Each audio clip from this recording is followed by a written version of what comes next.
আসসালামু আলাইকুম। আজকে আমি দেখাবো কিভাবে নতুন নিয়মে বিকাশের মাধ্যমে নেসকোড পোস্টপেইড বিল পেমেন্ট করতে হয়। তো বেশি কথা না বলে চলুন শুরু করা যাক। প্রথমে আমাকে যেতে হবে বিকাশ অ্যাপে। বিকাশ অ্যাপ আমি ওপেন করলাম। ওপেন করার পরে লগইন করে নিচ্ছি।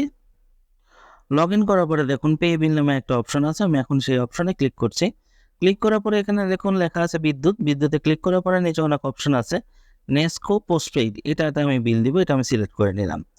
তারপরে বিলের সময়সীমা যে কোন মাসের বিল সেটা সিলেক্ট করতে হবে। তারপরে কনজিউমার নাম্বার দিতে হবে।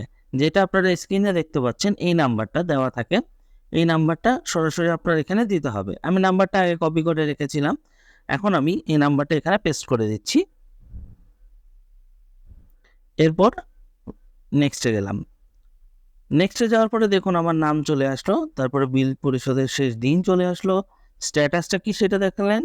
আর কনজিউমার নাম্বার চলে আসলো। মানে এটা দিয়ে আপনি দেখতে পারবেন যে সম্পূর্ণ সঠিক আছে কিনা।